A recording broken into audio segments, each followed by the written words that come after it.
Hi friends, welcome to Chennai Cooking. வாங்க நம்ம இன்னைக்கு ஒயிட் சாஸ் பாஸ்தா ரெசிபி பார்க்க போறோம். இந்த ரெசிபி எல்லாரோட ஃபேவரட் ரெசிபியா இருக்கும். அது மட்டும் இல்ல, இது ரொம்பவே ஒரு எம்மியான ஒரு ரெசிபி. இது மறக்காம நீங்க உங்க வீட்ல ட்ரை பண்ணி பாருங்க. இப்போ வாங்க இந்த ரெசிபி எப்படி செய்யுதுன்னு பார்க்கலாம். ஃபர்ஸ்ட் ஒரு பாத்திரத்துல நம்ம பட்டர் ஆட் பண்ணிக்கிறோம். பட்டர் நல்லா மெல்ட் ஆயிடணும். மெல்ட் ஆன பிறகு ஒரு ஸ்பூன் அளவுக்கு மைதா மாவு ஆட் பண்ணிக்கிறோம்.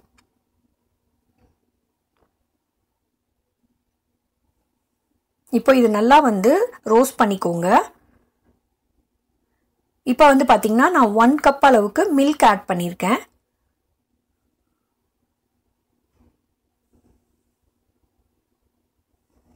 பட்டர் பாத்தீங்கன்னா நம்ம 50 கிராம் அளவுக்கு எடுத்துக்கணும். இப்போ நல்லா இந்த மாதிரி கன்சிஸ்டன்சிக்கு வந்துருச்சு ஒரு 5 மினிட்ஸ்க்கு அப்புறம். இப்போ இதில் நான் மிளகுத்தூள் ஆட் பண்ணிக்கிறேன்.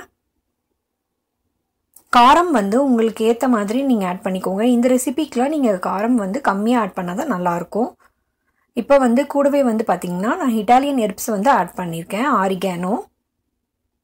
உங்களுக்கு எந்த இட்டாலியன் ஹெர்ப்ஸ் கிடைச்சாலும் நீங்கள் அதை நீங்கள் ஆட் பண்ணிக்கலாம். லைட்டாக கொஞ்சமாக தண்ணி விட்டு நான் இதை மிக்ஸ் பண்ணிக்கிறேன்.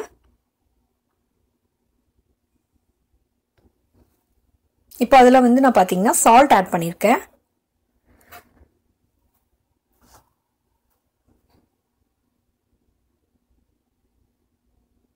இப்போ பார்த்தீங்கன்னா நம்ம அந்த சாஸை தனியாக செப்பரேட்டாக எடுத்து வச்சாச்சு. இப்போ அதில் நான் ஆலிவ் ஆயில் ஆட் பண்ணிக்கிறேங்க. இப்போ சாட்டே பண்ணுறதுக்கு வெங்காயம், மஷ்ரூம், தக்காளி, பூண்டு, ஸ்வீட் கார்ன் எடுத்திருக்கேங்க. ஃபர்ஸ்ட்டு பார்த்தீங்கன்னா பூண்டு இந்த மாதிரி சாப் பண்ணி ஆட் பண்ணிக்கிறோம். இந்த ரெசிபிக்கு பூண்டு மெயினான ஒரு ஃப்ளேவர் கொடுக்கும். நெக்ஸ்ட் இப்போ வெங்காயம் சேர்த்துக்கிறோம். வெங்காயம் நீங்கள் ஸ்கொயர் மாதிரியும் கட் பண்ணி போட்டுக்கலாம், இந்த மாதிரி ஸ்லைஸ் பண்ணியும் போட்டுக்கலாம். இப்போ மஷ்ரூம் ஆட் பண்ணிக்கிறேன். கூடவே ஸ்வீட் கார்ன் ஆட் பண்ணிக்கிறேன். இப்போ இதை எல்லாத்தையும் நல்லா வதக்கிக்கோங்க.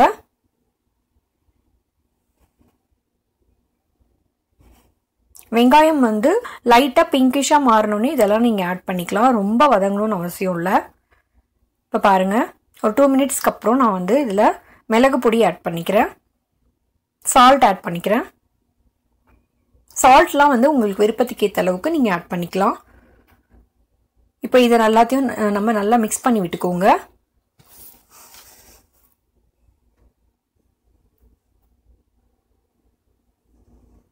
இப்போ நான் தண்ணி ஆட் பண்ணிக்கிறேங்க.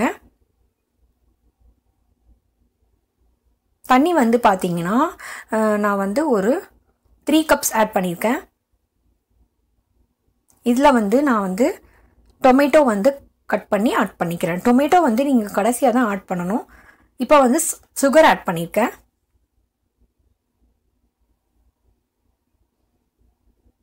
இப்போ எல்லாத்தையும் நல்லா மிக்ஸ் பண்ணி விட்டுக்கோங்க. இப்போ இது நல்லா கொதிக்கணும். இப்போ நம்ம போட்ட எல்லா காயும் நல்லா வேகணும். ஸோ நல்லா கொதிச்சிடுச்சு.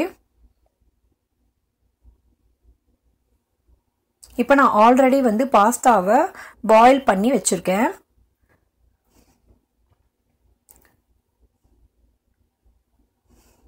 இப்போ பார்த்தீங்கன்னா நான் பாஸ்தா பாயில் பண்ணி வச்சுருக்கேன் இல்லையா, அதில் நான் இதை போட்டு அதையும் சேர்த்து நான் மிக்ஸ் பண்ணி விட்டுக்கிறேன்.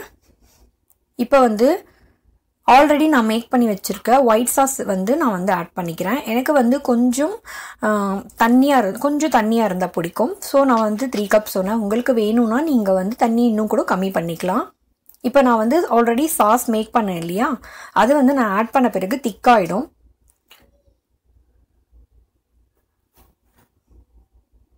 சாஸ் நான் ஆட் பண்ணியிருக்கேன். கூட இன்ஸ்டன்ட் நூடுல்ஸ் பொடி நான் ஆட் பண்ணியிருக்கேன். இது டேஸ்ட் இன்க்ரீஸ் பண்ணி கொடுக்கும். உங்களுக்கு வேணான்னு நீங்கள் இது அவாய்ட் பண்ணிக்கலாம்.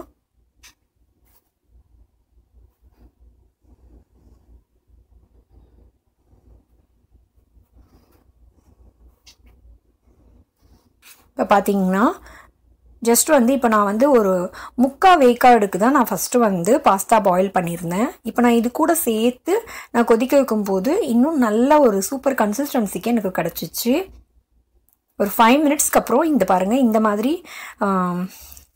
நல்லா ஒரு செமி கிரேவி மாதிரி வந்திருக்கு பாருங்கள். இது மாதிரி இருந்தால் தான் நல்லாயிருக்கும். ரொம்ப ட்ரையாக ஆனால் இந்த பாஸ்தா நல்லா இருக்காது.